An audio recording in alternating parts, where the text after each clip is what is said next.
Bueno, ante este silencio expectante, toca empezar.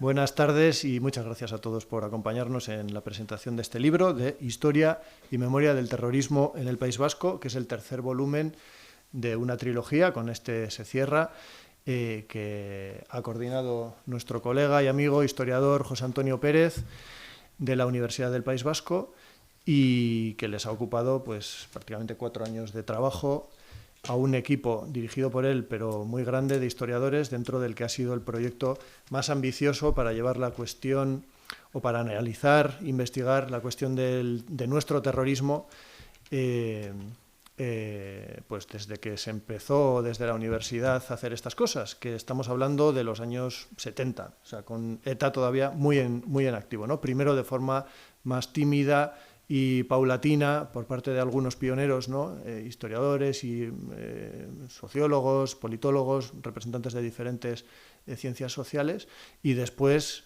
con especial intensidad, como por otra parte resulta natural también, en los años de postterrorismo, desde el cese definitivo de la actividad terrorista de ETA.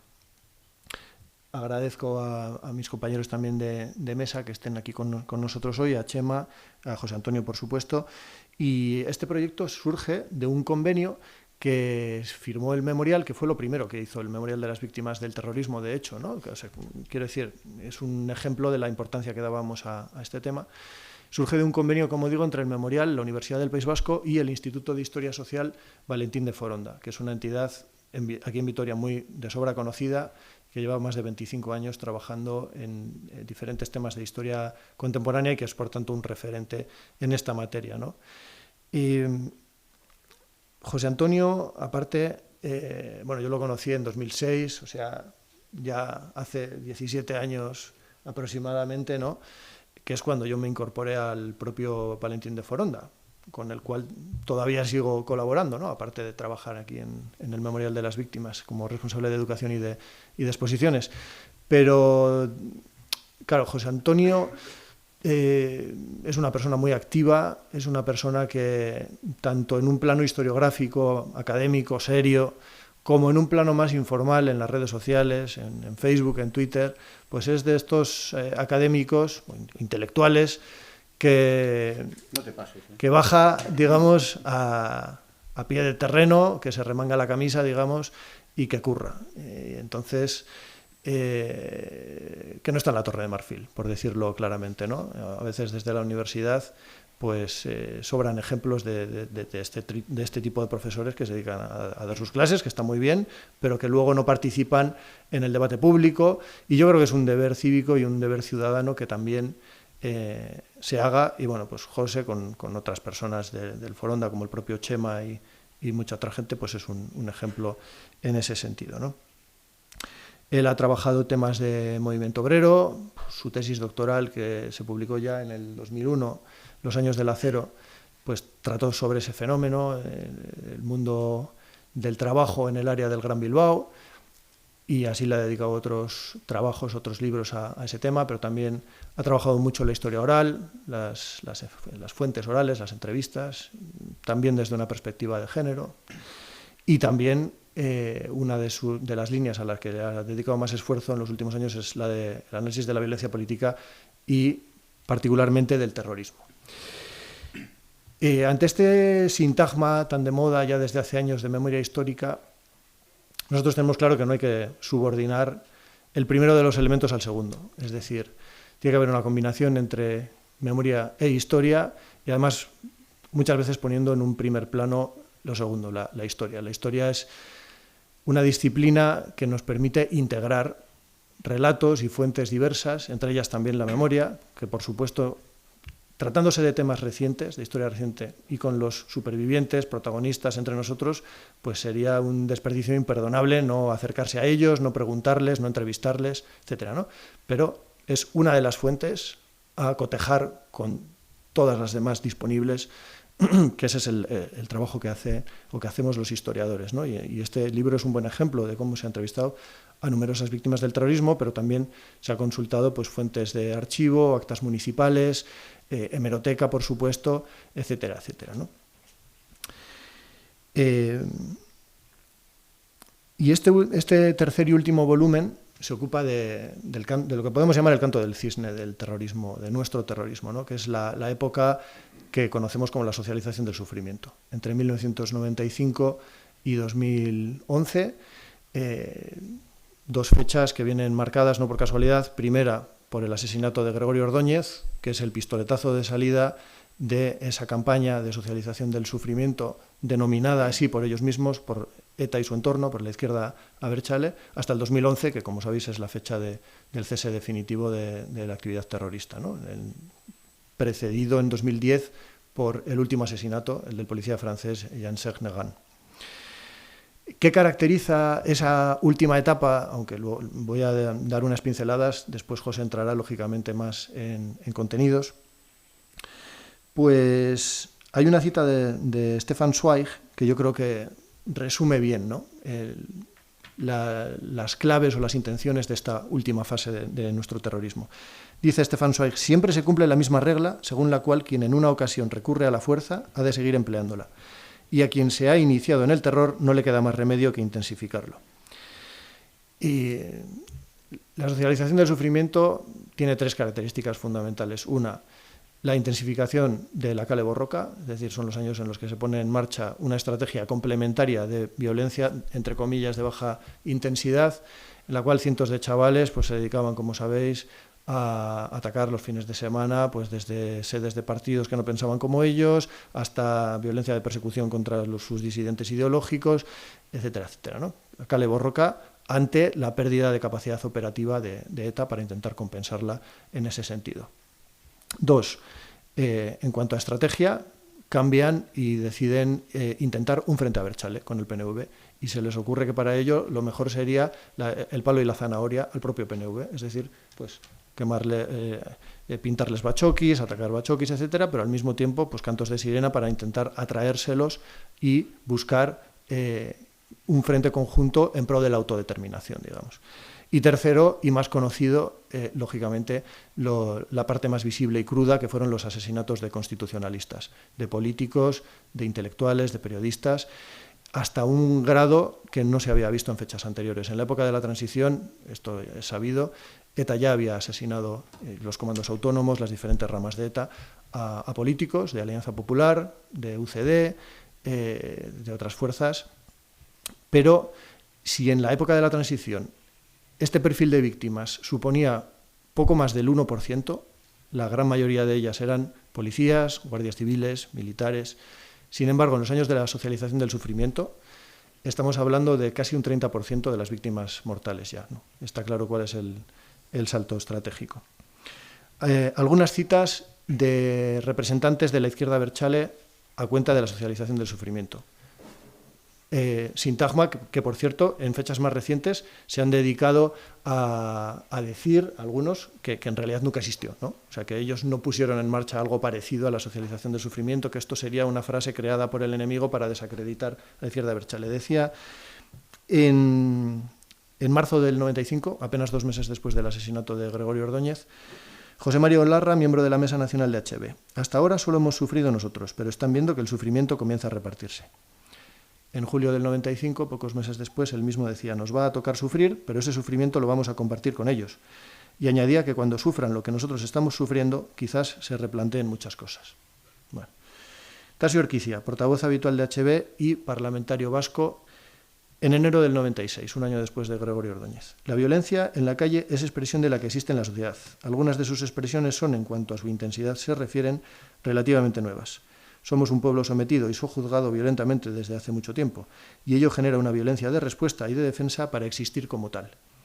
Esta situación de violencia, algunos la estamos viviendo y sufriéndola hace años, a otros les está tocando vivirla más de cerca ahora.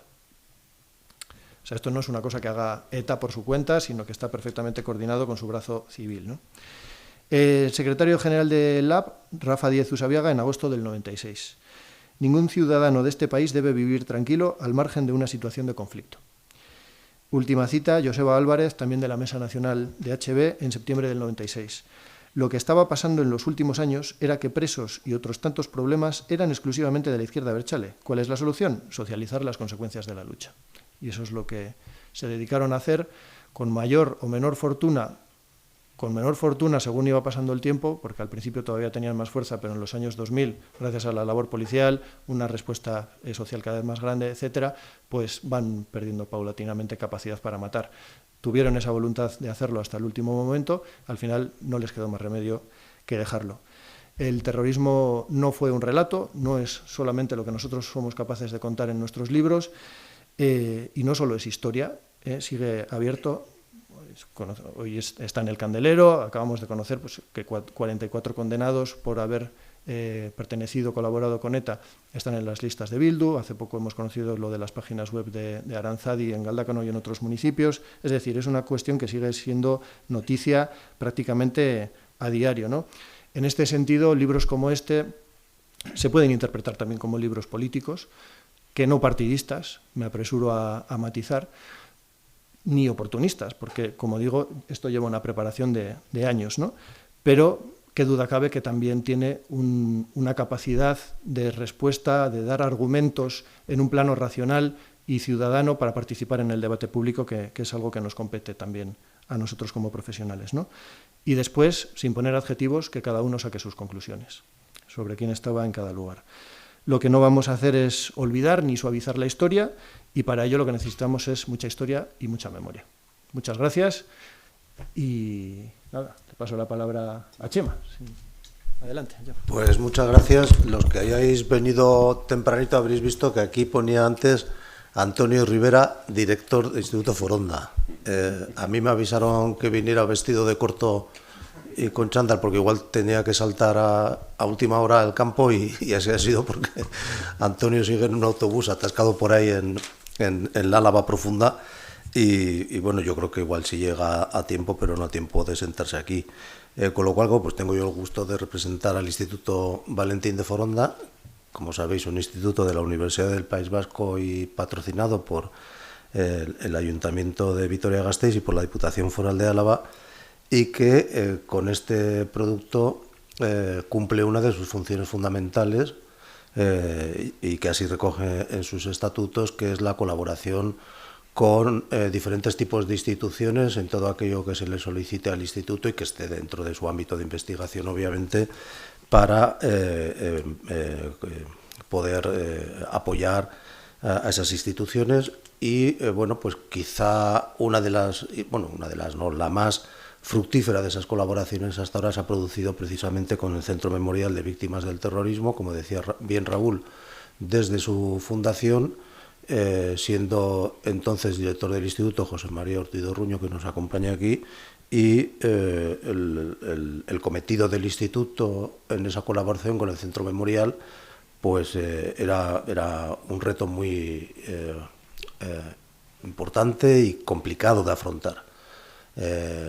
Yo creo que José Antonio Pérez, José, para los amigos, es de los que se tomó en serio desde pequeñín el poema de Machado y es de los que hace camino al andar, porque este es de los que ve camino y dice, pues habrá que ir, ¿no?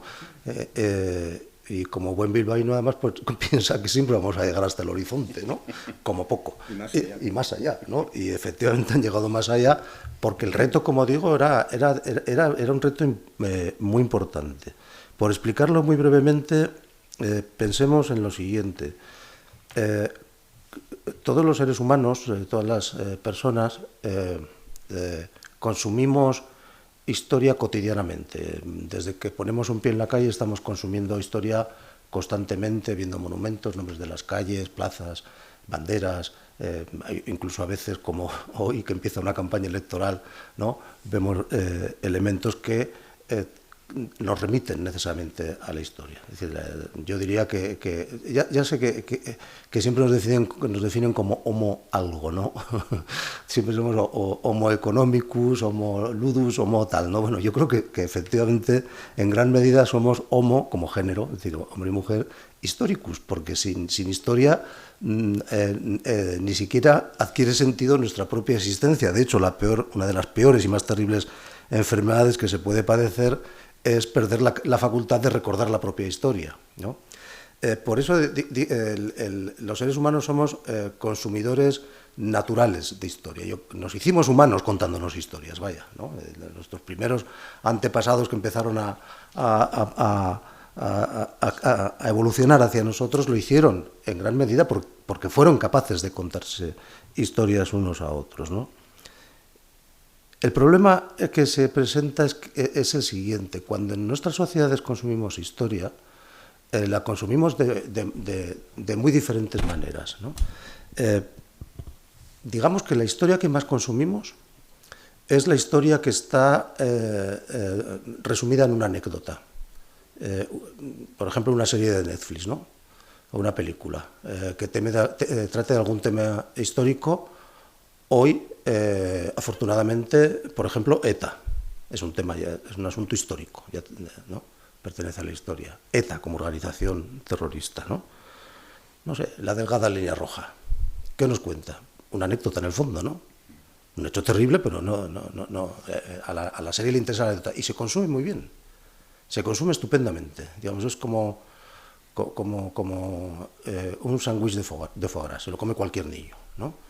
Eso es muy fácil de consumir, se ve fácil, se ve bien, están contando una anécdota y es importantísimo, que esto se produzca. Yo no estoy diciendo que esto sea cosa menor y tal, que es una actitud a veces muy propia de historiadores académicos. No, yo creo que es esencial que eso exista, ¿no?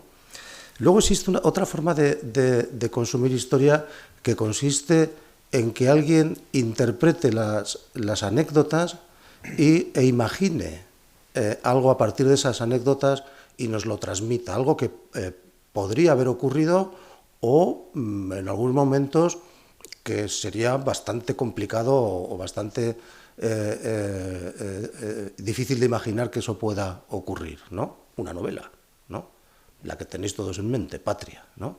Patria es una novela, desde mi punto de vista, que está imaginando Aramburu exactamente lo que podría haber ocurrido a través de una serie de elementos que va tomando, entre otros de algunos colegas con los que habló para documentarse, pero tiene un final que cuando lo lees, y sobre todo cuando lo lees con fecha debajo, cuando lo escribió Aramburu, joder, resultaba un poco difícil de imaginar que eso pudiera ocurrir en un pueblo de la Guipúzcoa profunda, ¿no?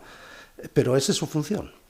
Y está también muy bien. También contribuye a que nuestra ciudadanía tenga una entrada en algo que es histórico y que es importante. Luego hay otra forma más de transmitirnos la historia, y es hacer hablar a las fuentes, hacerlas hablar directamente para nosotros, para que las veamos, ¿no? Y eso es un documental, ¿no? ETA, el desafío, el documental que dirigió José Antonio Zarzalejos, en realidad hace eso, ¿no?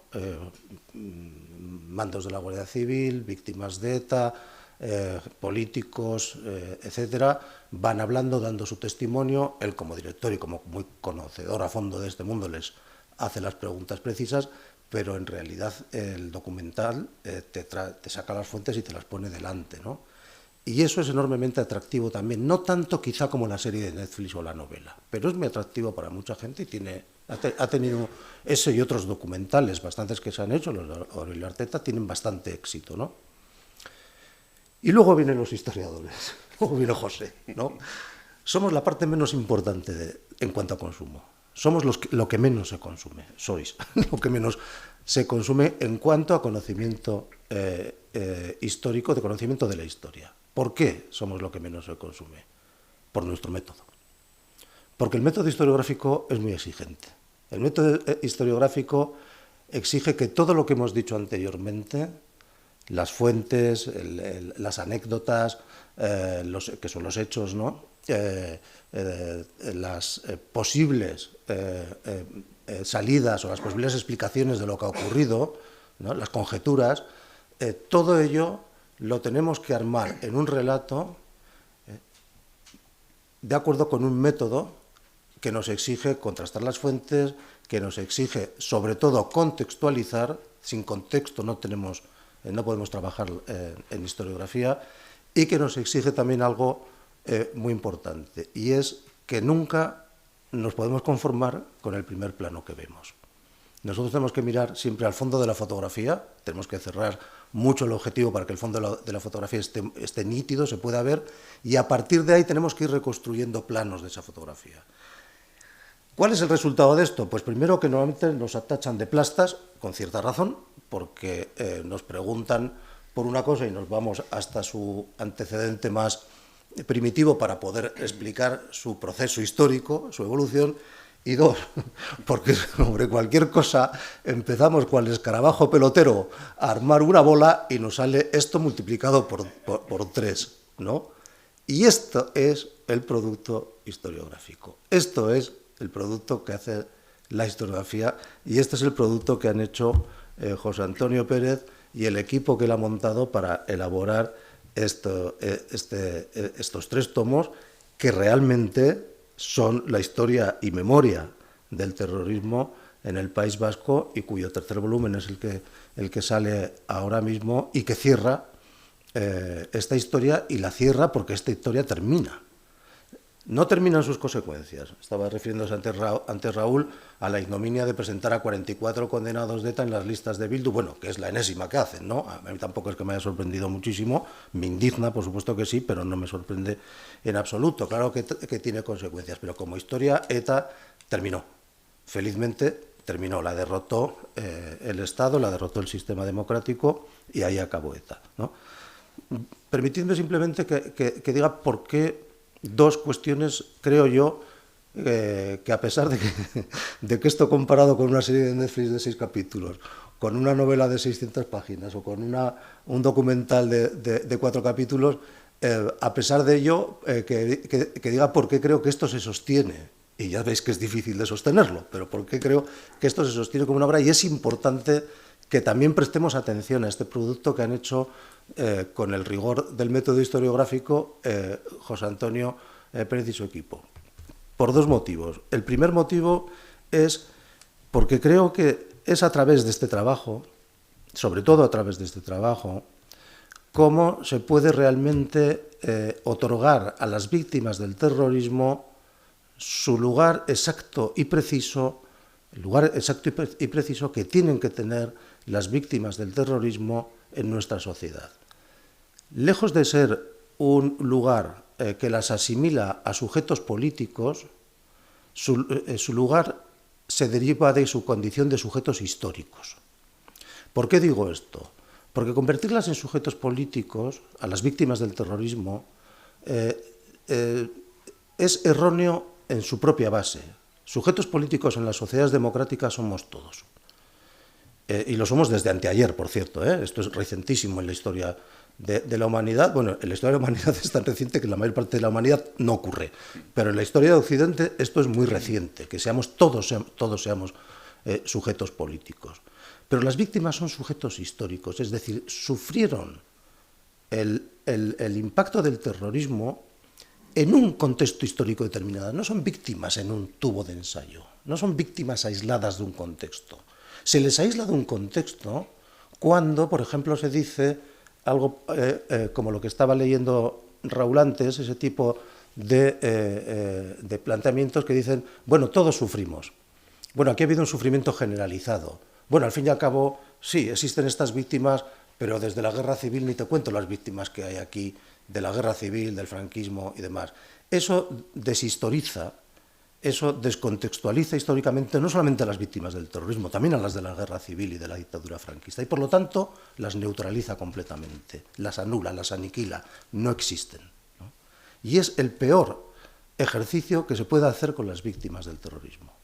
Por eso creo que este libro es muy importante, porque en un trabajo historiográfico lo que se hace es reconstruir precisamente el contexto. Estas víctimas tienen sentido histórico en este contexto, y solo en este contexto. No me las confundan con las víctimas del franquismo, con las víctimas del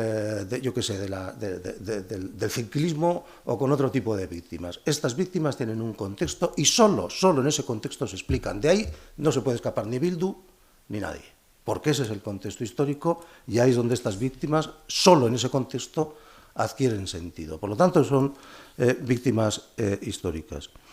Y el otro elemento que yo creo que es importante para que merece la pena prestar atención a esto y a las otras 1.500 páginas o 1.700 páginas que constituyen los otros 2 volúmenes, es porque ahí podemos tener una imagen clara y de conjunto de una historia del terrorismo, de una historia y memoria del terrorismo en el País Vasco que, como decía antes, termina. Y este equipo dirigido por José Pérez ha prestado atención a todo este proceso hasta la terminación del terrorismo, es decir, de ETA como organización terrorista. La fecha que figura aquí es 2011, pero en realidad los capítulos de este libro se adentran más allá de esto. Yo creo que son dos muy buenas razones, sobre todo la primera: otorgar el contexto histórico a las víctimas, porque las víctimas son sujetos históricos, no son sujetos políticos, y menos son simplemente víctimas, y víctimas somos muchos, víctimas ha habido muchas, y víctimas hay desde las guerras carlistas aquí innumerables, no, ni tienen por qué estar en una lista junto a Jon Bienzobas, porque no es el mismo contexto. Quizá fuera el mismo contexto si dijéramos que Jon Bienzobas es víctima de Jon Bienzobas, pero nada más, ¿no? Pero las víctimas de ETA tienen un contexto, y yo creo que uno de los grandes méritos de este trabajo histórico es que rescata ese contexto, por lo cual yo me congratulo muchísimo como subdirector del Instituto Foronda. Ha entrado ya el director, ya ha llegado Antonio, pero en su nombre y en el mío y de todo el instituto, no podemos estar más felices de que esta empresa, esta joint venture con el Memorial, como decíamos el otro día en la presentación en Bilbao, haya llegado a tan buen fin, y que hoy pues nos puedas hablar de este libro ya definitivo. Pues muy bien, bueno, muchas gracias, Chema, muchas gracias, Raúl. Para mí es un placer presentar este libro y presentarlo aquí, porque cuando empezamos el proyecto, el Memorial daba sus primeros pasos y nosotros también, ¿no? Prácticamente nacen a la vez, ¿no? Y tengo que agradecer tanto al Ministerio del Interior, tanto al otro gabinete como al actual, bueno, pues la confianza que depositaron y han seguido depositando en nosotros. Evidentemente no era un proyecto fácil, por la magnitud de por el encargo que teníamos por delante, ¿no? Existían precedentes. El propio director del Memorial, Florencio Domínguez, con otros investigadores, había publicado no hacía mucho Vidas rotas. Directores como, bueno, cineastas y documentalistas como el propio Arteta venían ya produciendo documentales, yo creo que muy interesantes, poniendo a las víctimas en el centro, ¿no?, de la escena. Periodistas, por ejemplo, como el propio José Mari Calleja, o víctimas como Cristina Cuesta, ya habían hecho un tremendo esfuerzo por situar, por rescatar del olvido a las víctimas del terrorismo. Pero a nosotros tocaba historizar aquello, ¿no? Bueno, no era desde luego una empresa fácil. Afortunadamente pudimos montar un equipo sólido. Yo simplemente he sido el coordinador y coautor de una serie de capítulos, pero hemos tenido la suerte porque detrás de este, como de los otros libros, hay 9 historiadores, voy a citarlos, ¿no? Eric Zubiaga, Javier Gómez Calvo, Iñaki Fernández, Bárbara Van der Leeuw, Irene Moreno, David Mota, Arturo Cajal, Víctor Aparicio y Miguel García. Gente ya, prácticamente, bueno, todos doctores en historia contemporánea, especialistas en temas que tienen que ver desde la violencia hasta el fascismo vasco, pasando por la guerra civil, la represión, etcétera, etcétera, o el pacifismo, por ejemplo. Gente que ya tenía una experiencia, otros eran más jóvenes, y que han trabajado de una manera, bueno, yo creo que hemos formado lo que es verdaderamente un equipo. En este último participamos 6 de los que he citado. Y luego, además, existe una serie de colaboradores que uno nunca cita, pues, por ejemplo, bueno, Víctor Amado, que estuvo primero con nosotros también, Sonia Izpuru o Rocío García, que se han dedicado más a temas de documentación o de maquetación, pero luego gente también de la talla de un Martín Alonso, un Javier Merino, o incluso nuestro becario de honor, que le llamamos ahora Luis Castells, que así se presenta ante nosotros, soy un pobre becario, y que ayudó, colaboró, escribió y luego no quiso firmar algunas de las partes, porque los que conocéis a Luis sabéis que es una persona, sobre todo, tremendamente humilde, ¿no? Bueno, como digo, era un proyecto ambicioso, ¿no? Que no partía de la nada. Teníamos esos trabajos, pero sobre todo teníamos el informe Foronda que había preparado nuestro compañero, que por supuesto sigue formando parte del instituto, Raúl López, que había puesto negro sobre blanco, pues, datos tan relevantes y al mismo tiempo tan incontestables como que el 95% de las víctimas de ETA se habían producido después de la muerte de Franco. Algo que intuíamos más o menos que era así, pero que parecía mentira que nadie lo hubiese contabilizado y le hubiese puesto una proporción de este tipo, ¿no? Bueno, y que el 92% de las víctimas del terrorismo, de las 900 y pico víctimas que hubo en el País Vasco, correspondían a ETA en sus diferentes formaciones, escisiones, etcétera, etcétera, o ramas. Un 7% a grupos de extrema derecha, contando también a los GAL. Por lo tanto, la desproporción en esa especie de equilibrio que tratan de hacer quienes hablan de la existencia de los bandos o un conflicto político se caía por su propio peso, ¿no? Otro de los aspectos importantes que tratamos era cómo enfocar el libro. Nosotros somos historiadores, parece algo obvio, ¿no? No somos ni los portavoces ni las víctimas, ni debemos ni podemos trabajar para serlo. Afortunadamente hoy el día el memorial es una institución totalmente asentada. Las víctimas tienen el memorial, tienen sus asociaciones, se tienen a sí mismas para representarse, para dar su opinión. A nosotros nos tocaba, por así decirlo, la función de ejercer para lo que hemos sido formados. Y yo he tenido, lo digo sinceramente, mucha suerte, y no es porque estén aquí. 3 de los 4 profesores que tuve en contemporánea, el propio Chema, Antonio y Josechu, ¿no? Gente que nos venía en los primeros días de clase, y por ahí está también mi amigo Javi Montón, y nos hablaba de la República de Weimar, y nos hablaba de las guerras carlistas, y nos hablaba del movimiento obrero, y además algunas lo he recordado, ¿no? El propio Antonio, y recuerdo lo que comentamos Javi Montón y yo, que igual no se acuerda él, cuando dijo, aquí lo importante en este país empezó con las guerras carlistas. Entonces los que íbamos para arqueólogos, porque estábamos influidos todavía por Indiana Jones, nos miramos y dijimos, este hombre va a tener razón. Aquí lo importante en este país empezó con las guerras carlistas, con la industrialización, con el movimiento obrero, con todo lo que ocurrió en aquellos momentos. Y también toda la épica que se monta para justificar el terrorismo, ¿no? Bueno, ¿cómo contar esta historia? Pues contándolo como nos enseñaron ellos y como nos han enseñado pues, otros grandes profesores, ¿no? Santos Juliá, el propio Luis o Juan Pablo Fusi, ¿no? Siendo respetuoso con las fuentes, yendo directamente al más puro empirismo de arranque, es decir, al dato, haciéndonos preguntas, lanzando hipótesis, sometiendo a las fuentes a un análisis exhaustivo, ¿no? Y luego tratando de escribir un relato que fuese coherente y que diese algunas claves para poder interpretar lo que habíamos estudiado. ¿Qué hacer con el terrorismo? Lo mismo, ni más ni menos, que como hemos hecho con otros temas, ¿no? Y fue cuando comenzamos a trabajar fuentes documentales de todo tipo, alguna citaba el propio Raúl, actas municipales, grandes dosieres de prensa, entrevistas, por supuesto, sentencias, todo aquello que nos pudiera proporcionar materia prima, información. La idea era dividir sobre todo los diferentes capítulos en función de las víctimas que había ocasionado el terrorismo. Teníamos, bueno, un primer trabajo donde fijarnos, que era el Relatos de plomo, de Javier Marrodán, pero claro, ellos tenían 40 víctimas, nosotros teníamos 900 y pico. No podíamos seguir el mismo modelo de carácter periodístico, había que hacer otro tipo de planteamiento. Y fue como surgió este esquema que hemos desarrollado en otros volúmenes y que en gran medida hemos ido desarrollando en este también.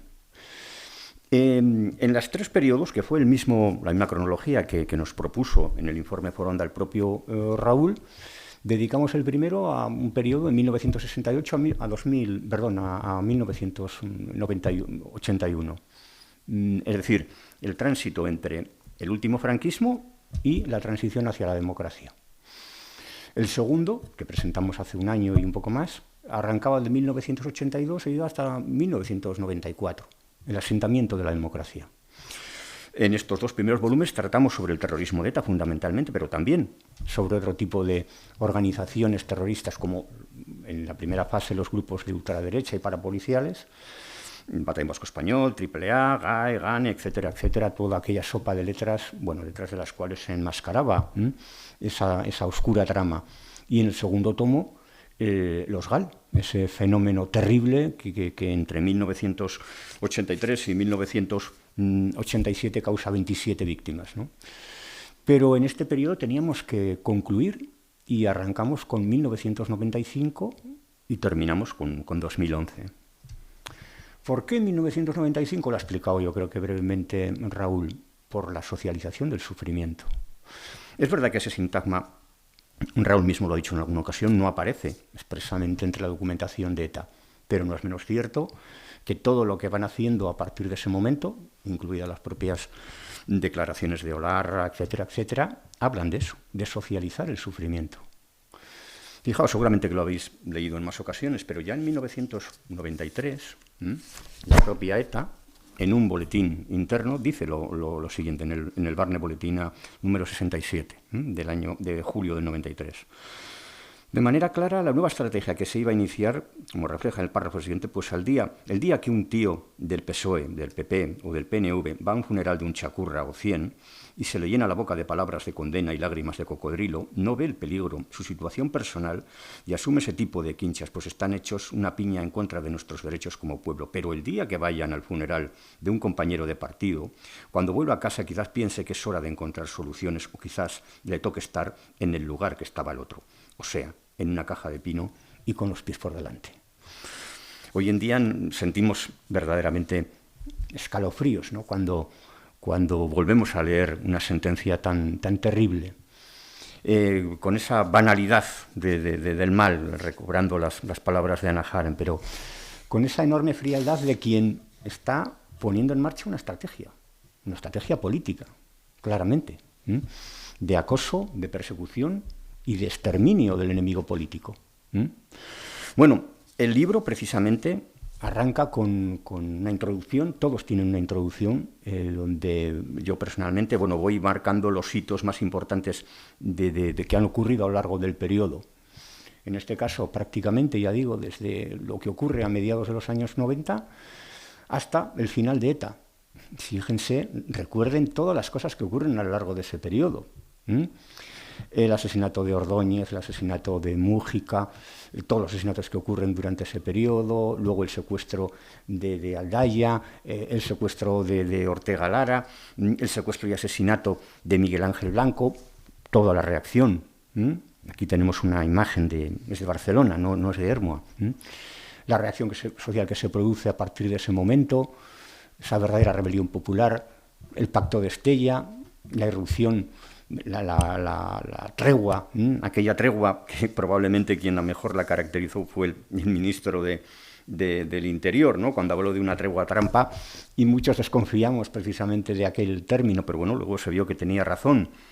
Y todo lo que vino después, desde la ruptura de la tregua con el asesinato del militar Pedro Mari Blanco en Madrid, en un enero terrible que nos devolvió a la realidad, hasta lo que va a venir posteriormente, esa ofensiva terrible, ¿no? del año 2000, que tiene, por ejemplo, en Vitoria, con el asesinato de Jorge Díaz y de Fernando Buesa, uno de los momentos más dramáticos, ¿no? Todo eso lo vamos contando también en el libro al principio, para ir incorporando cada atentado dentro del propio contexto histórico, del propio desarrollo. El objetivo es, claro, historizar el terrorismo. No se trata únicamente de dar una serie de pinceladas o de profundizar en los atentados, sino qué tenían que ver con lo que estaba ocurriendo en aquellos momentos. Qué tenían que ver asesinatos de gente de tan escasa relevancia política como el pobre Manuel Indiano, o Caso, o Manuel Zamarreño. ¿Qué tenían que ver con la estrategia de persecución que se puso en marcha? Esa es la labor, entendemos, del historiador, y a ello nos hemos dedicado. Pero también acontecimientos de carácter internacional que marcaron también el propio terrorismo, como los atentados de 11S. Cómo se produce también, a partir de ese momento, una persecución contra el terrorismo, o la puesta en marcha de la ley de partidos y la legalización de Batasuna, un momento fundamental. O posteriormente, cómo se produce de nuevo otro intento de negociación que se va a ver frustrado después de una tregua con el terrible atentado de la T4. Todo eso forma parte de esta historia. Como digo, fundamentalmente es un libro de historia, de eso tiene que hablar. Y habla de las víctimas, pero habla del contexto también. Bueno, es una historia, como digo, que al final también hablamos en los capítulos finales de todo ello, ¿no? Sí que voy a hacer una breve referencia a la propia estructura del libro, ¿no? En la primera parte ya digo que los primeros capítulos que yo mismo escribo hablamos de la ponencia Oldarchen, de todos esos asesinatos, algunos con un tremendo impacto, como el de Tomás y Valiente, ¿no? El posterior, esos 2 años terribles, 3, entre el secuestro del propio Ortega Lara, cuando hablamos de 532 días enterrado en vida. El otro día en Valencia lo recordaba, ¿no? Cómo cuando desde aquí mismo a nada, apenas a 20 metros, vemos el zulo de Ortega Lara y nos hacemos a la idea de lo que pudo sufrir este hombre. Algunas de las fotografías que traemos, que recogemos en el libro, lo decía ayer también en clase, nos recuerdan a Auschwitz. El pobre hombre saliendo con aquel chándal rojo, con aquella barba prácticamente hasta el pecho y totalmente desorientado, es como un preso de Auschwitz saliendo el 27 de enero de 1945, de aquel campo de exterminio, ¿no? La reacción social que va a provocar también, ¿no? Y por supuesto, recogemos también lo que decían los líderes de las formaciones políticas. Recordemos lo que decía Florena Oiz: después de la borrachera policial vendrá la resaca, y por supuesto que llegó, la terrible resaca del asesinato en directo de Miguel Ángel Blanco, ¿no? Estremece todavía recordar todo aquello. No hace mucho un compañero mío, me dijo para acercarme al lugar donde fue asesinado. Sinceramente no tuve fuerzas para ir, ¿no? Son de esas cosas que a uno se le quedan marcado por todo lo que vivió en aquellos momentos. Nuestro compañero Arturo, que durante los anteriores capítulos sobre todo se dedicó a las labores de intendencia de nuestra documentación, nuestro hombre de orquesta, publica aquí 3 capítulos magníficos sobre las víctimas de los cuerpos y fuerzas de seguridad del Estado, que siguieron siendo, a pesar de todo, fue el grupo más numeroso en perder la vida a manos de ETA. El capítulo 4 está dedicado a lo que Eric Zubiaga, que ya venía trabajando en los anteriores volúmenes, llama el círculo infernal de la extorsión, ¿no? El otro día en Bilbao, con Chema, leía la carta que le manda ETA al jugador del Atleti, en aquellos momentos ya no era del Bayern, me parece, Lizarazu, ¿no? Y reproducía algunos textos que era absolutamente increíble para ver en qué mundo vivían quienes extorsionaban a los empresarios. Y yo decía, bueno, aquella carta sirvió también para desnudar lo que estaba ocurriendo en el País Vasco. Claro, para un hijo, entre comillas, de la República, acostumbrado a que cuando alguien le extorsiona vaya a la policía, aquello fue algo absolutamente increíble, ¿no? El presidente del Atleti en aquellos momentos, Arrate, dijo que no le constaba que ningún jugador del Atleti hubiese sido extorsionado, cuando sabemos positivamente que no fue así, ¿no? Fue como descubrir que el rey iba desnudo. Bueno, también lo contamos en este capítulo, ¿no? Lo mismo que todo el secuestro de Aldaya, las movilizaciones, etcétera, etcétera. Javi Gómez, que anda por aquí, firma el capítulo 5, un capítulo espléndido sobre ETA contra el pluralismo y la libertad, ¿no? Donde habla precisamente de algunos de los crímenes que he comentado, pues por ejemplo el de Zamarreño, la campaña de persecución. No hace mucho publiqué una reseña de las muchas que suelo publicar en Facebook. Me escribió Nayara, la hija de Zamarreño, y me dio las gracias y digo, no, Nayara, nosotros somos quienes tenemos que estar eternamente agradecidos a gente como tu padre, a gente que cuando nadie era capaz, o muy poca gente, de dar un paso al frente, fue capaz de tomar el relevo sabiendo lo que iba a ocurrir y presentarse como concejal, ¿no? Algunos de los compañeros que están aquí, yo creo que lo comenté con él, ¿no? En la toma de posesión, ese hombre está muerto ya. Hay una foto que reproducimos, que él está en una manifestación de condena de caso y lleva en la mirada, lo decía el otro día, el destino que le toca, el destino al que está condenado. Lo mismo que el pobre Manuel Indiano, ¿no? El vendedor de gominolas, ¿no? Pensar que gente a veces con tan poca preparación, porque no estaban preparados, ¿no? Pero con tanta altura ética, fue capaz de en aquellos momentos enarbolar la bandera de la libertad, dicho de esta manera, que puede parecer tan grandilocuente, pero al mismo tiempo yo creo que refleja lo que ocurrió, estremece. estremece recordarlo simplemente, ¿no? Javi hace un recorrido por uno de los capítulos más atroces, que es, por supuesto, el asesinato de Fernando Buesa, otros políticos, y de Jorge Díaz, pero también sobre la reacción que hubo, y recordaréis la manifestación que tuvo lugar unos pocos días después, ¿no?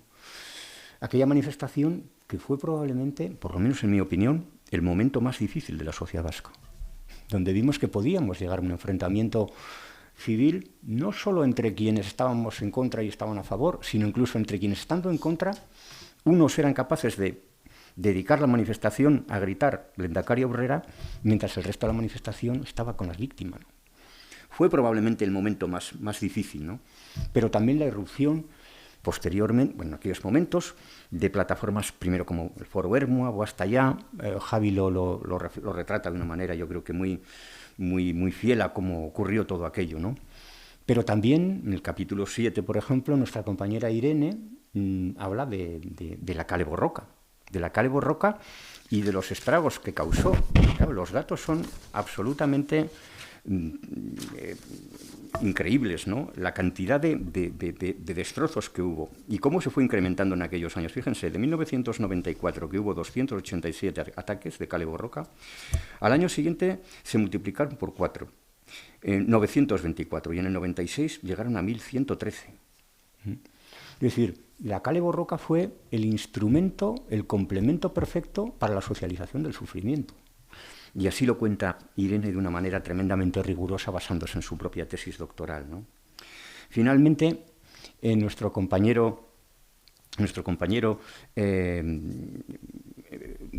Iñaki termina con 2 capítulos que a mí me parecen magníficos, ¿no? Que son sobre el final de ETA. Lo decía el propio Chema. Decía el otro día que era el más joven, no es el más joven, pero casi. Y lo decía bien porque que alguien que no ha vivido el periodo lo escriba con ese rigor, probablemente también por eso, no se deja llevar por lo que algunos habíamos vivido, ¿no? Bueno, yo creo que es en este sentido el trabajo ha sido, bueno, yo creo que ha sido finalmente culminado, en mi opinión, como coordinador, con una enorme satisfacción por todo lo que ellos, los historiadores, mis compañeros, han hecho, pero había un objetivo fundamental, ya digo, que era poner a las víctimas en el centro del relato, recuperar también su propia humanidad, ¿no? Uno de los textos que yo traía, por ejemplo, ¿no?, para recordar algunas de las cosas que contamos, fijaos, son frente a la iniquidad de los victimarios. Fíjense lo que decía el propio Cantauri, ¿no?, poco antes de secuestrar y asesinar a Miguel Ángel Blanco. La importancia de este momento es inmensa. Lo que os pedimos es que las acciones que realicéis sean directas contra las fuerzas de ocupación y un esfuerzo enorme con los políticos. Es muy importante el darles a los políticos del PP. Deciros que cualquier político del PP es objetivo. Repetiros lo importante que estas acciones, poner toda la fuerza posible en levantar a un concejal del PP, dando un ultimátum de días para que los presos estén en Euskadi. En relación a este tema, el secuestro, hacerlo lo antes posible. Estremece, ¿no? Del mismo modo que estremece cuando Chapote le encarga, pues bueno, a Valentín Lasarte recabar datos sobre Gregorio Ordóñez, ¿no? Lo recogemos también en el libro. Hay un momento en el que yo describo cómo fue posteriormente detenido Valentín Lasarte, ¿no?, en aquella operación policial después de ser localizado en aquellos grandes almacenes que dieron lugar también a otro asesinato terrible, ¿no?, al pobre vendedor de bicicletas. Bueno, y cómo cuando es prácticamente rodeado por la Archeña y se tira al suelo y grita aquello de «soy Valentín Lasarte», esperando probablemente que alguien del pueblo, de uno de los pueblos feudos de Ribatasuna, le abra la puerta. Y nadie le abre la puerta, por supuesto, ¿no? Refleja también la irrealidad en la que vivían los propios perpetradores, ¿no? Pero, como decía, tanto como yo nos interesaban el propio testimonio de las víctimas. A mí me sigue impresionando, ya digo, lo que cuenta, por ejemplo, el pobre Joseba Pagaza, cuando luego se conocieron las cartas que escribió, ¿no? Cada vez que me llega la noticia me sale un trozo del alma del cuerpo. Si sigo así, pronto estaré muerto. El alma se me escapa trozo a trozo cuando veo un asesinato. ¡Ay, madre, qué miedo tengo! He de salir a la calle, afuera me esperan ellos, los que desean sangre. ¡Ay, madre, me van a matar y no puedo evitarlo! Mi grito de libertad lo acojan los ciudadanos. Y dice más adelante, Titi, en su círculo interno, un beso a mi esposa, qué frío, a Titi te amo, pero no puedo expresarlo, soy un cateto. Un abrazo a mis hijos, os quiero, no me olvidéis. Amá, qué paciencia, como Titi. Realmente, cuando hablamos de recuperar el testimonio de las víctimas, no lo hacemos únicamente como una especie de acto de justicia poética. Yo creo que era Raúl en el informe Foronda, corrígeme si no es así, cuando decías que los historiadores no podemos ser jueces de primera instancia, o ni jueces de paz, ni jueces de... Tenemos que ser historiadores, ¿no? Pero el propio testimonio de las víctimas nos ayuda a comprender el miedo, a comprender cómo actúa el terror, a devolver la humanidad de las que les despojó el propio terrorismo. Me gustaría acabar también con el propio testimonio de la última víctima, del hijo de la última víctima del terrorismo, del brigadier al que antes se refería mi compañero Raúl. Cuando van a juzgar en el tribunal en París a los responsables, manda una carta al tribunal y explica las últimas horas que estuvo con su padre. Me acuerdo muy bien de las palabras que le dije, no vuelvas muy tarde, que son los octavos de la Champions. Me respondió, salvo urgencia no debería volver tarde esta noche. En efecto, cada partido, cuando era posible, lo veíamos juntos. Era como una especie de ritual entre padre e hijo. Desde pequeñito mi padre era fan de los deportes y en especial del fútbol.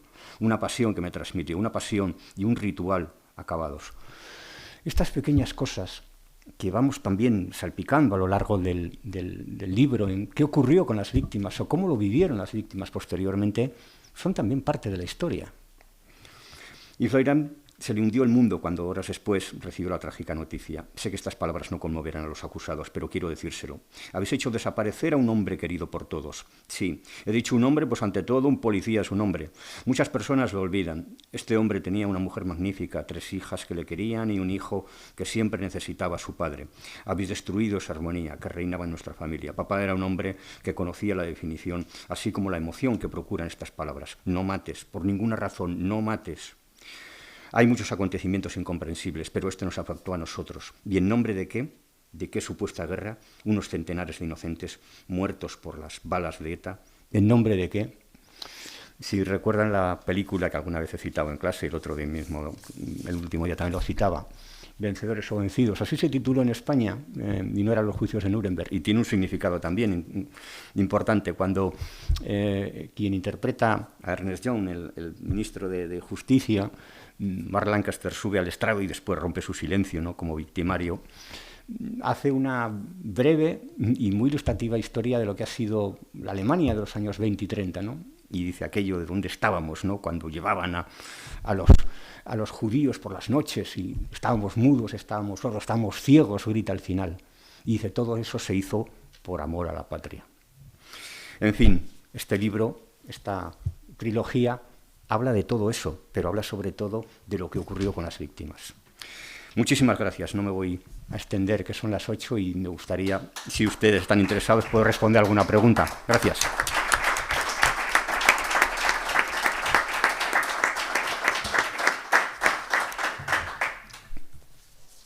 Sí que os pido que si hay alguna pregunta, que debe haberla, utilicéis el micrófono que tiene mi compañero Gorka. Estamos pocos, pero así se queda grabado. Preguntas en la sala a la 1, a las 2.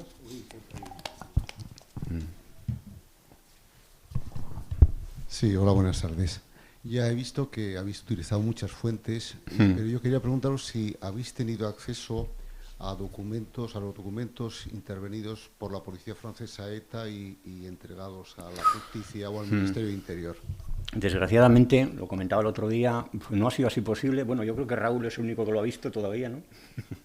Porque todo ese archivo de ETA, que me corrija él, está todavía utilizándose, ¿no? Pero luego también tuvimos, la verdad es que a veces uno piensa que cuando hace un trabajo de estos va a tener todos los archivos abiertos, ¿no? Existen todavía problemas para acceder a diferentes archivos, ¿no?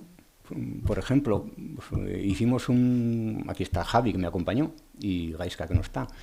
Hicimos un viaje a Madrid para consultar los archivos de la Guardia Civil. Nos prometieron que iban a poner a nuestra disposición la documentación.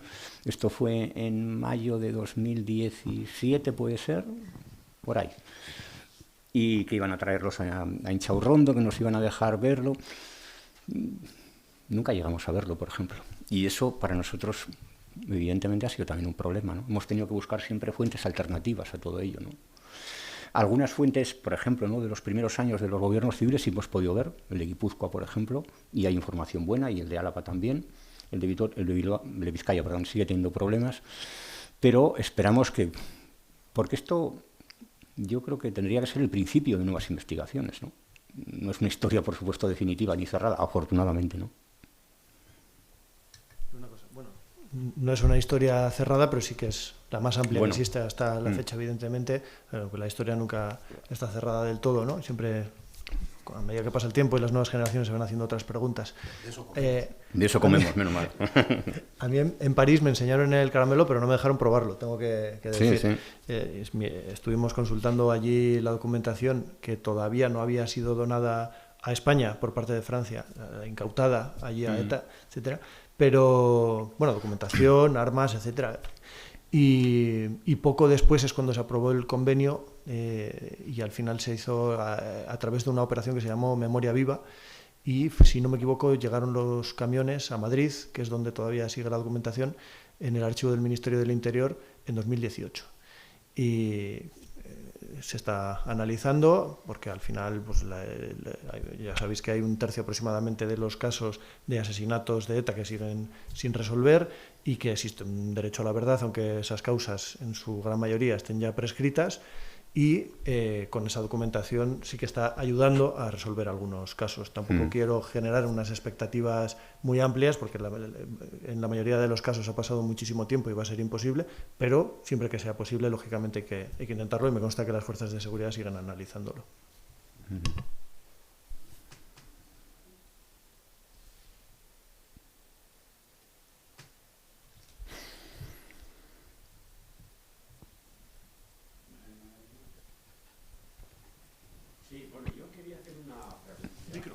Sí, micro por ahí. Por curiosidad. Bueno, no tengo costumbre. ¿Funciona esto? Ah, sí, funciona. Sí. Oye, no tiene igual nada que ver con historia, pero, por ejemplo, ¿qué porcentaje hay de gente que hemos militado en esa hostia de ETA? ¿Qué porcentaje hay de esa gente y ahora despotrica, pero ya hace años además? ¿Se sabe algo así o es una...? ¿Dices en cuanto a la proporción de gente? Sí, bueno, ¿qué proporción de gente que ha sido activo en ETA y ahora, desde hace años, ya dice que esto tuvimos una equivocación, eso? No sabría no decirte, se sabrá, ¿no? Eso. El número no sabría decirte. Aquí estáis algunos, por lo que yo veo. Pero creo que pocas personas como Teo lo han dicho tan claramente, de que también contribuyeron en gran medida a poner en marcha aquella maquinaria, ¿no? Cosa que le honra. Creo que es uno de los poquísimos casos, ¿no? Bueno, luego está, por ejemplo, el documental de John Villar, de traidores, que también, aparte de que algunos salgáis, ¿no?, se centra en ello. Pero yo no sé si hay datos sobre cuánta gente de aquellas primeras generaciones, ¿no? Pero sí que me parece sintomático. También me parece sintomático el giro y la evolución política que han tenido algunos.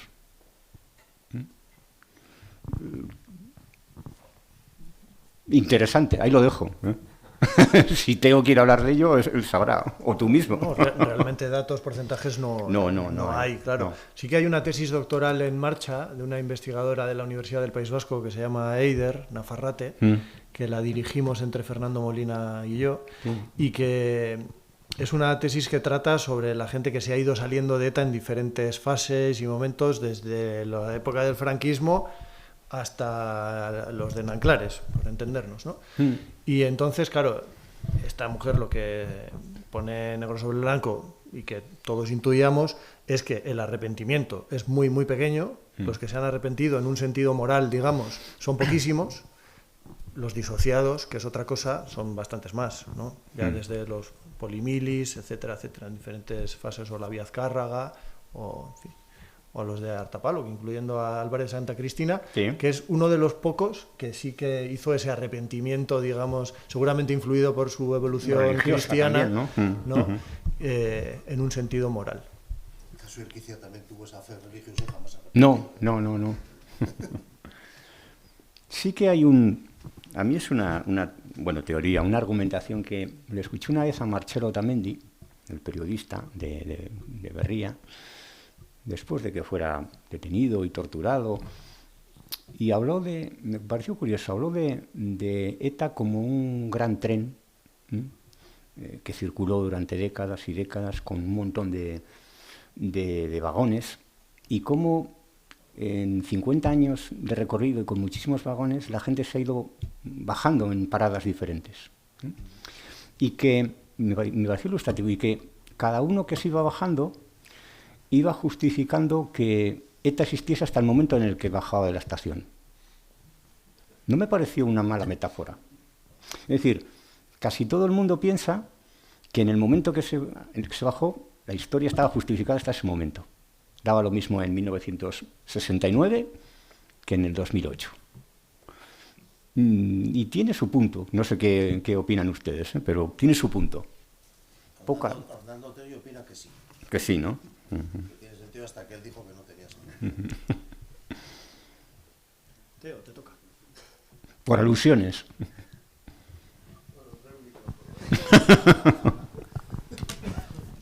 Se me alargue que me lo Este es un micrófono direccional. Se pone así. Una de las entrevistas más duras que he tenido yo en mi vida. Normalmente soy una persona afable con los periodistas. Fue con María Antonia Iglesias. Me dedica en una de sus últimas obras un capítulo extensísimo. Sorprendida, pues, porque mi actitud respecto a mi crítica al nacionalismo como origen del terrorismo, y me suelta de repente es que los peores sois los neoconversos. Y yo me sentí insultado, ¿no? En ese momento me sentí muy insultado y le dije, por favor, María Antonia, llámame traidor, que es lo que soy. Pero no me llames converso. Pero no me llames neoconverso. Yo entiendo por qué la gente dice, hasta que yo me bajé del tren, lo de ETA tenía sentido. Lo entiendo porque es muy duro asumir toda la responsabilidad que supone el haber estado militando en ETA, ¿no? En mi generación, yo no hice el camino solo, afortunadamente, estaba con Mario, estaba con José Luis Talvide, que mira también las cosas que escribió José Luis Talvide. Pero yo creo que esa actitud de decir, mira, incluso en la cárcel, decíamos, joder, la que hemos montado. Somos aprendices de brujos. Hemos empezado a soltar determinadas ideas y la que se está montando, ¿no?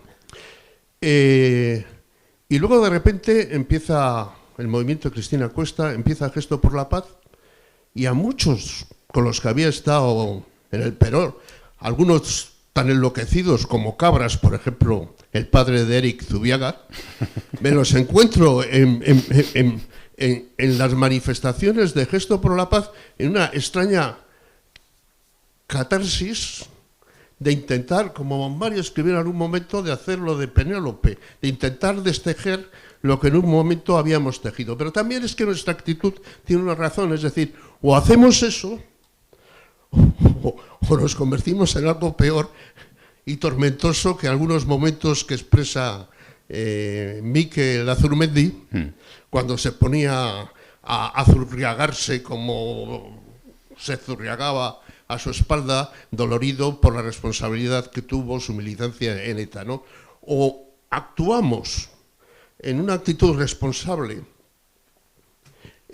a favor de que desapareciera ETA y de solidaridad con las víctimas, incluso a veces pasándonos y diciendo cosas un poco llamativas en el sentido de, oh, sí, somos responsables, tal, que no nos gustaba demasiado, la verdad, porque nuestra trayectoria es bastante suave en el cambio que vamos dando, entre otras razones porque es a través de la política donde vamos descubriendo el error que habíamos cometido anteriormente, pero que el reconocimiento del error nos lleva a una militancia que le extrañaba a María Antonia Iglesias y no entendía, ella muy allegada al mundo del nacionalismo tradicional, no entendía nuestro comportamiento democrático, y algo que en Euskadi Cosquerra se empieza a decir, y es algo que hoy en día los políticos han olvidado. Y a mí cuando un compañero que había sido polimili dice, es que no se puede instrumentalizar la democracia, es que la democracia es un fin en sí mismo, me quedé acojonado. Me quedé acojonado porque es el principio de la convivencia. Y lo decía un tío que había conocido el horror del terrorismo.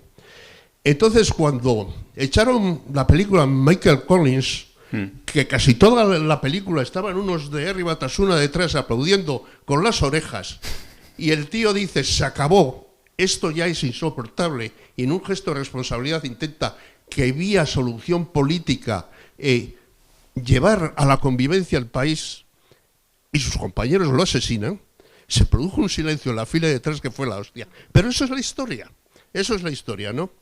Y respecto a la actitud y la catarsis de lo demás, evidentemente, el reconocimiento del error, decir, lo que hicimos atrás estuvo muy mal hecho, tenemos que hacer todo lo posible para evitar que eso se prolongue y ayudar en todo lo que podamos a las víctimas con nuestra solidaridad y con nuestro discurso. Y bueno, ya por alusiones.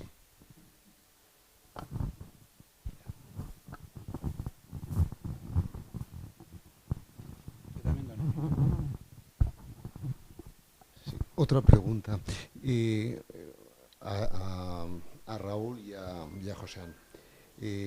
¿Creéis que la socialización del sufrimiento, que creo era la expresión que utilizaban ellos, fue una adaptación de la táctica de ETA a las dificultades que estaba encontrando o constituyó de alguna forma la expresión más cruda de su estrategia final? Igual es un poco complicado. No, bueno, si quieres contestar tú primero. Bueno, son las dos cosas. Claro, hay un elemento que es la caída de la cúpula de ETA en Bidart, que es fundamental en el 92, con el consiguiente golpe, no solo a la caída de la cúpula, sino a su alrededor, comandos, etcétera, que les deja totalmente aturdidos y descolocados y no se lo esperaban, ¿no? No se vuelven a recuperar hasta los niveles operativos que habían tenido previamente y al final la respuesta es una huida hacia adelante como un pollo sin cabeza, ¿no? O sea, compensar con la Kale Borroka lo que no pueden hacer los comandos de ETA, ampliar el espectro de víctimas potenciales para que mediante atentados más disruptivos consigan más propaganda, consigan lo que no estaban consiguiendo mediante esa terrible también acumulación de muertos, por decirlo con sus expresiones, de poner cadáveres de policías, de guardias, de militares encima de la mesa, ¿no? Toda esa estrategia que ellos habían llamado de negociación con el Estado, ¿no? Forzarle a sentarse y a aceptar ciertas condiciones a cambio de porque se supone que para el Estado iba a ser imposible de soportar esa dinámica. Bueno, pues lo dicho, huida hacia adelante. Ahora, es verdad que en Oldarchen, en la ponencia Oldarchen, no figura como tal esa expresión, socialización del sufrimiento. Como por otro lado era evidente. Oldarchen es un documento público y no se iban a arriesgar a jugar con la legalidad y a acabar manchados, ¿no?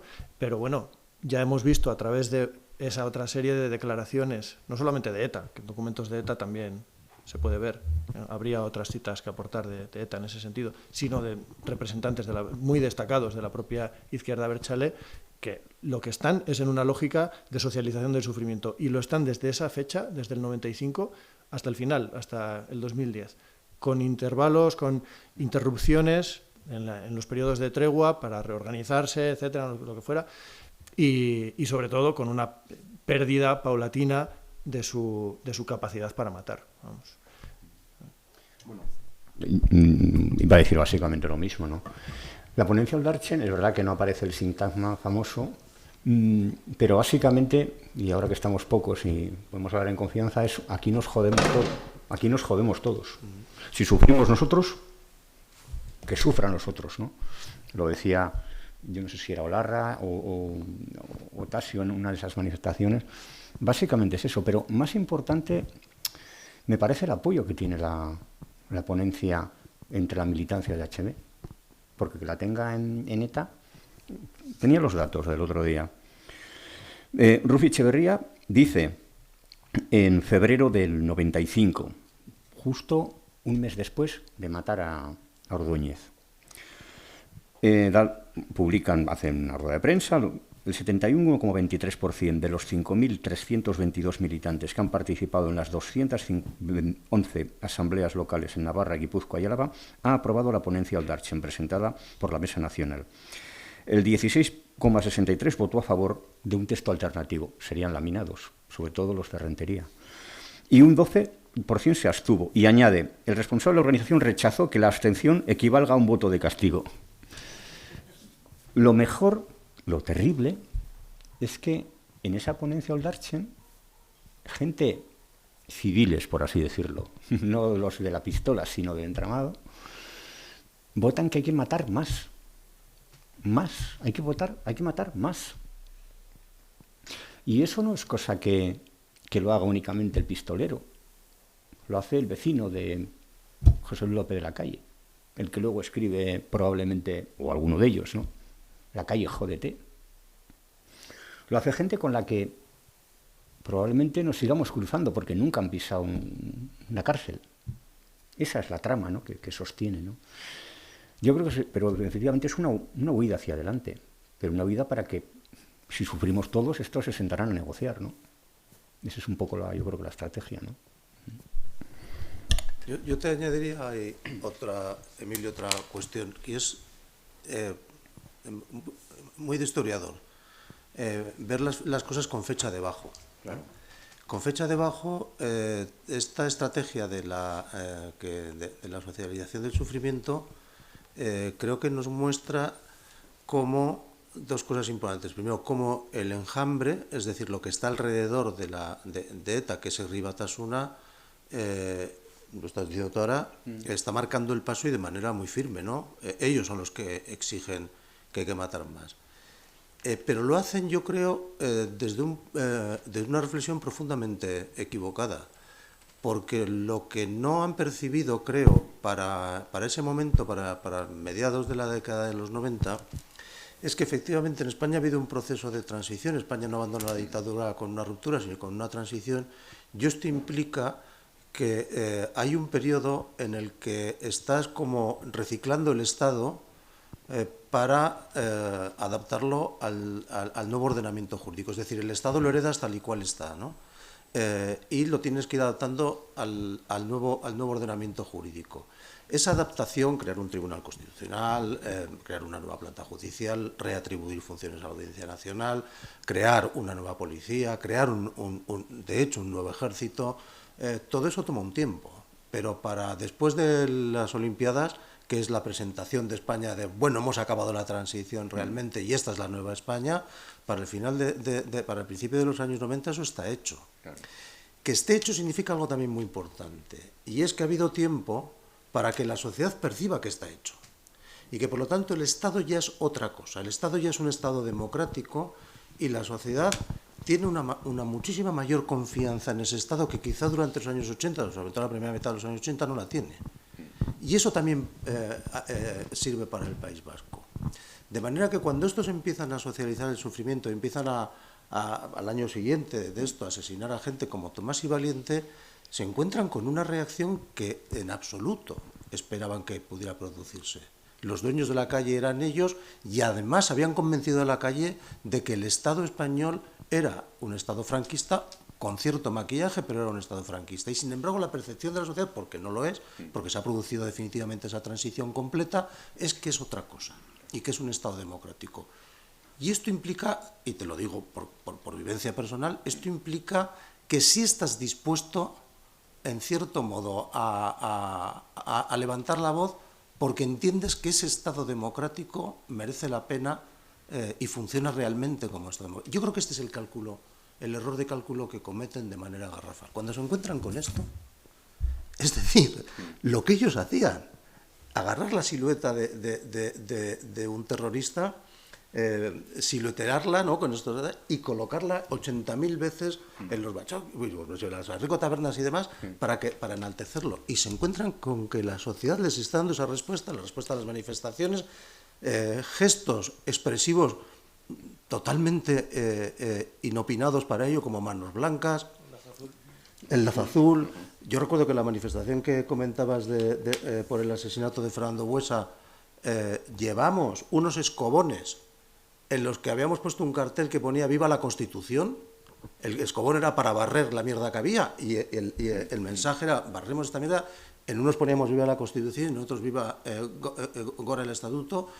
Es decir, para esta gente eso era una reacción que yo creo que les deja atónitos, porque no esperaban que esa relación entre Estado y sociedad hubiera cambiado hasta ese punto para principios de los 90.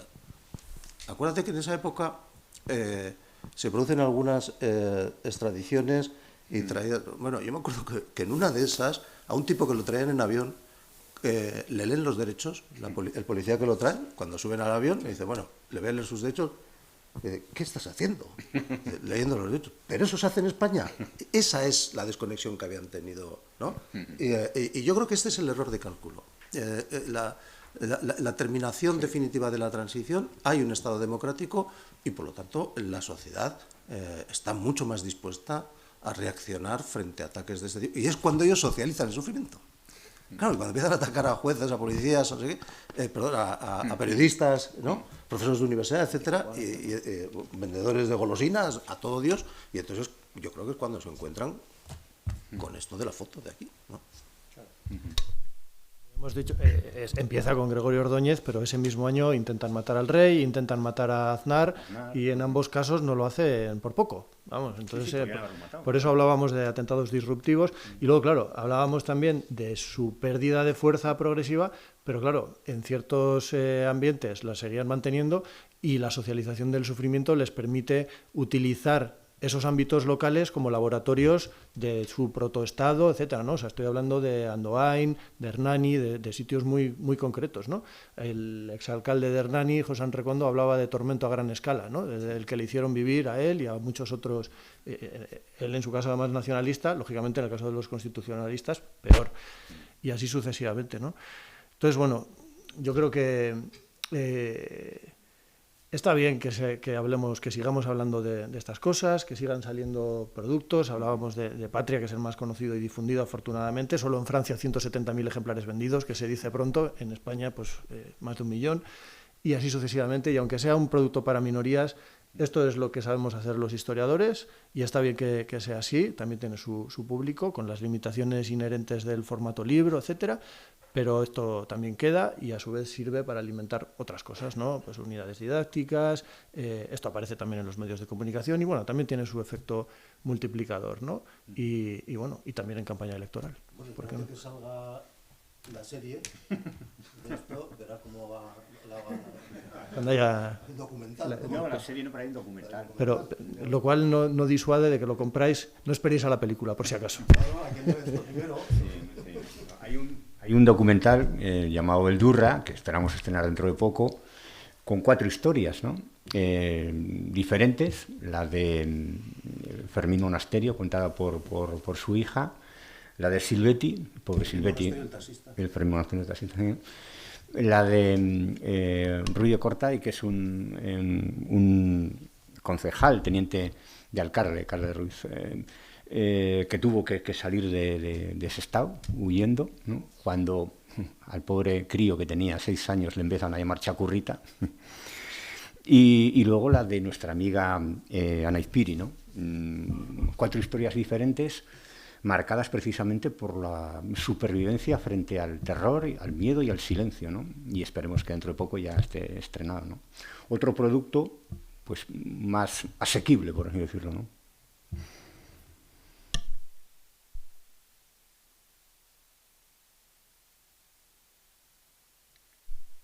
Si te parece, José. Sí. Muchas gracias a todos, como os decía, por haber estado y nada, nos vemos en la próxima. Muy bien, muchas gracias.